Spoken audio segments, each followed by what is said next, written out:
Bien, continuamos, Víctor. Me venías diciendo de esa parte de la capacidad de la iglesia todavía de mantener su fuerza, su fortaleza en quienes de una forma u otra son parte de ella y en la iglesia como tal. Claro, y el tema de la propaganda. Y el tema de la propaganda. Cuando tú hablas a nivel de propagandismo, si el movimiento LGBTQI más es más fuerte, definitivamente en esa materia, porque ellos salieron a hacer esa propaganda. Ellos salieron con una agenda clara. La iglesia no salió a contrarrestar esa propaganda. Entonces, el mensaje de la iglesia, su cuerpo doctrinario no se basa en eso. Está incluido, que definitivamente es la antítesis de ellos. Ahora, cuando tú tienes este monstruo que se articula, fíjate una carta que escribió recientemente el señor Joseph Ratzinger, el Papa Emérito, donde habla claramente de los casos de pedofilia o de pederastia en la iglesia. Es una carta extensísima, creo que la escribió en abril de este año, no recuerdo bien, pero sé que fue este año, donde él... Incluso un pariente cercano de él, del Papa anterior, tuvo un vínculo fuerte con la práctica de pedofilia. Entonces, aquel dice él, esto se fue resquebrajando en la iglesia, aunque siempre ha existido. Yo te podría hablar de los movimientos monásticos desde la fundación de la orden benedictina, pero bueno. Y él dice aquí se fue resquebrajando el orden de lo moral desde la época de la Revolución Sexual, 1960. Y la iglesia ha sido permeada al punto de que hoy tú tienes denominaciones históricas como la iglesia anglicana, la iglesia luterana, que tú escuchas posiciones de obispos y de figuras que se abocan a ese tipo de prácticas de homosexualidad, de una teología incluyente, le llaman queer theology. Entonces ahí yo creo que la iglesia debe reforzar. Pero en materia de propaganda, la iglesia no debe hacer una propaganda o no ha sido encontrada falta de propaganda. Ahora, me explico. ¿Qué si yo creo? El término no es propaganda. Quizás usaste propaganda, quizás yo te di a interpretar que fuera propaganda. Me refiero al tema de sentir a los exponentes de la iglesia tocar el tema con la misma beligerancia que lo están haciendo. Entonces, no financiar campañas publicitarias, nada por el estilo, aunque lógicamente también es necesario. Claro, y se ha hecho. O sea, tú tienes cantidades de campañas, tanto del movimiento católico, movimiento evangélico, la familia, el diseño de Dios, con mis hijos no te metas. Todo este tipo de planteamientos y que son mercadológicos para afectar este fin, pero lo que yo quiero decir es que la iglesia ha actuado de forma reactiva y eso no ha sido malo, porque este mal, como mal social y práctica ideológica, no estaba antes. Entonces, la iglesia ha estado haciendo lo que tiene que hacer. Ahora tiene que, con la misma vehemencia que hemos sido atacados como sociedad, ahí yo creo que es donde quiere llegar, con esa misma vehemencia debemos nosotros responder. Y por eso tú ves que se han conformado grupos y que ha habido un acercamiento entre la iglesia evangélica protestante y la iglesia católica. Esta actividad o manifestación frente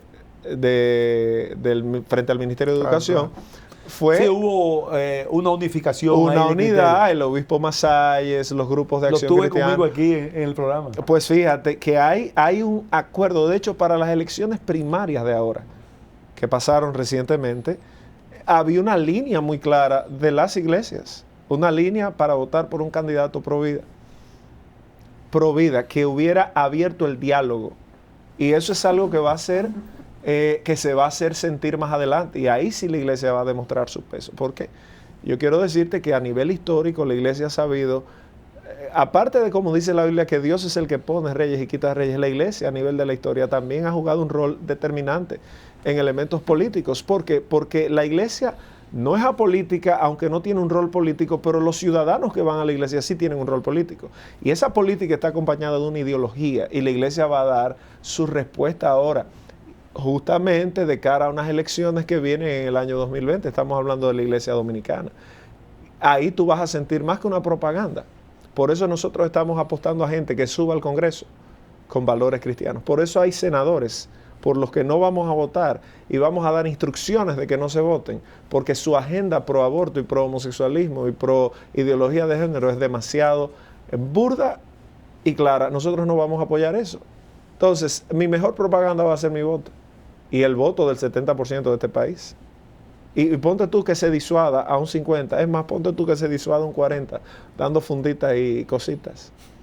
Nosotros tenemos una responsabilidad social y esa responsabilidad social la vamos a ejercer de forma táctica y de forma que efectiva. Lógicamente también independientemente de esos puntos preponderantes debes incluir que de hecho la iglesia lo está haciendo en las famosas, en alguna área, en las 7 palabras, por un lado de la iglesia, en otro lado también a través de las congregaciones, en materia de corrupción, en materia lógicamente de impunidad, en materia de inseguridad, en todo ese tipo de cosas, la iglesia también está jugando un papel y debiera jugar un rol como demanda y como tiene la capacidad de influenciar. Claro, yo creo que sí, yo creo que nos toca a todos como dominicanos alzar la voz, porque el Estado no es de un grupo, el Estado es de todos nosotros y tenemos que pues plantear nuestras posturas como miembros de una congregación y como parte activa de la sociedad, que por cierto,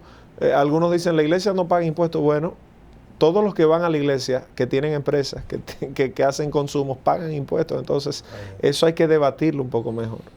Es lo que yo pienso al respecto de eso. Pero, Víctor, entonces, entrando más vamos a decirlo de esta forma, en algunos aspectos ya de conclusiones, porque siempre sin esquemas tratamos de que el programa que hagamos, independientemente de que debatamos ideas con responsabilidad, que fijemos posiciones, al mismo tiempo el programa traiga consigo propuestas, traiga consigo orientaciones constructivas a nuestro público televidente. ¿Qué tú entiendes de manera esencial desde tu punto de vista como joven, lógicamente identificado y formado con un punto de vista para respetar también a otro punto de vista, con un punto de vista claro y seguro de lo que tú quieres y tienes en tu mente?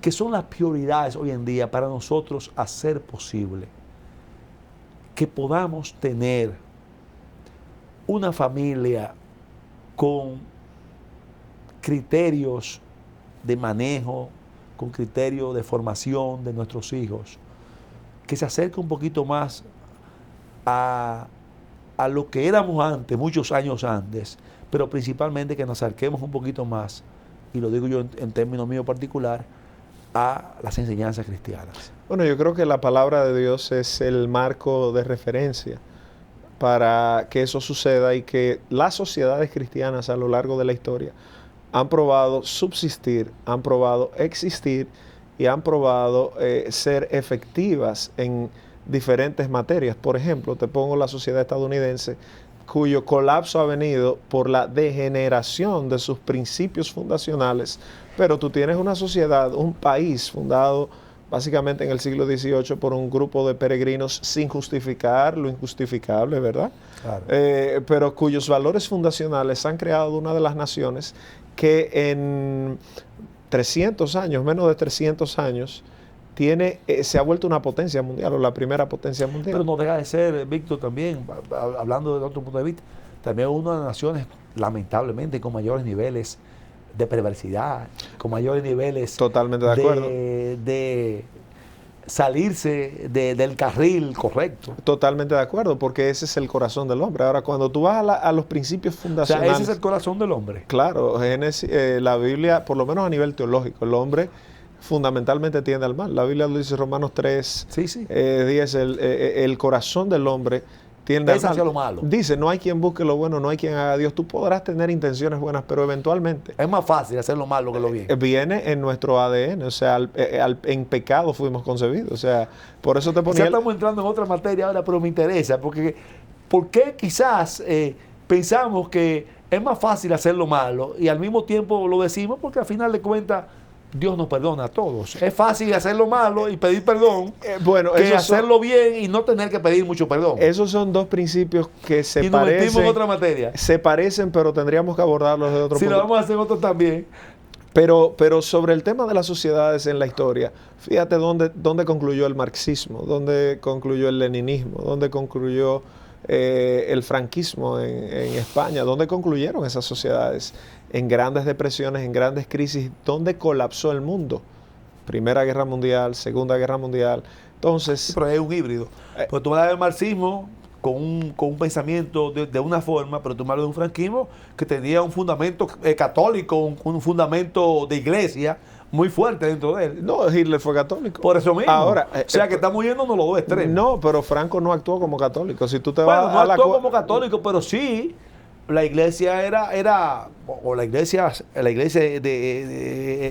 ese momento era parte de eso. Si hubiera sido así, Franco no hubiese mandado a matar a los miles de católicos que mató, miles de sacerdotes y monjas que murieron como mártires. Hay libros a montones de los martirios españoles. Y mira que yo no soy católico, pero la historia está tan plasmada y dibujada en sangre en ese periodo de la Iglesia Católica que si ellos hacen santorales, ahí hay muchos que hacerle. Franco iba a una iglesia y muchos de nosotros, Keith Green dice lo siguiente, mira, el hecho de que tú vayas a McDonald's no te hace una hamburguesa, igual que el hecho de que tú vayas a la iglesia no te hace cristiano. Así es. Entonces, para hablar de propuestas y quizás ir culminando mi participación aquí. Ya nos quedan estos últimos 2 minutos y quiero que en esa parte bueno, yo creo que, como te decía al inicio de este bloque, la referencia nuestra es la palabra de Dios. Una sociedad que camine en función de la palabra de Dios, de sus principios, definitivamente va a cosechar el fruto de los mismos. Lo que tú siembras, lo cosechas. Si tú te vas al marco ético de la Biblia, es un libro de referencias proverbiales inagotables. Cuando tú hablas del trato del hombre a la mujer, de la mujer al hombre, indistinto al contexto social en el que fue escrito, son principios. Cuando tú hablas de esa actitud ética de una persona que viene a Jesús, Efesios 4:17, el que hurtaba no hurte más. O sea, esto pues digo, es muy claro el mandato de una nueva forma de vida que está constatada en la historia. Te invito a la audiencia que lea la famosa epístola de Diognetes en el siglo II, se concibe así, que fue un autor desconocido que escribió sobre cómo era la vida de los cristianos, escribiéndole a alguien que le hacía la pregunta. Entonces, hay un cambio radical que generalmente debería ser de menor a mayor, de venir de una vida con ciertos compromisos inmorales a una vida que va en su trayecto, no de forma perfecta, en su trayecto haciendo enmiendas dirigidos hacia Dios. Entonces, si queremos una sociedad así, debemos aplicarnos a la palabra de Dios. De lo contrario, vamos a estar cosechando los frutos que estamos sembrando hoy en día. Y estamos comiendo hoy lo que sembramos hace algunos años. Y si a usted no le gusta la cosecha en su vida, revise entonces lo que usted está sembrando.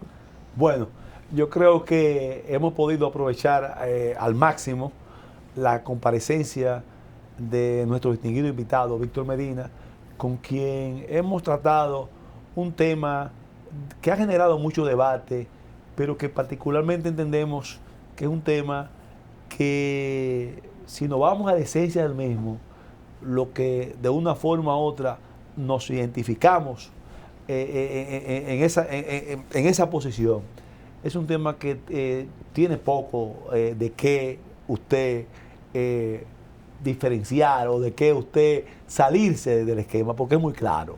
La verdad, Víctor, que te agradezco estar con nosotros en Sin Esquema, y vamos a tener, sin ningún tipo de duda, otro programa donde hablaremos de otros temas que se desprenden de lo que tú, con mucha propiedad y con mucho conocimiento, pero principalmente con mucha seguridad del que sienta lo que está diciendo, vamos a tratar el Sin Esquema. No, para mí es un placer. Gracias, Alberto, y a la audiencia, y espero volver y tratar cualquier tema. Estamos a la orden para eso. Bien.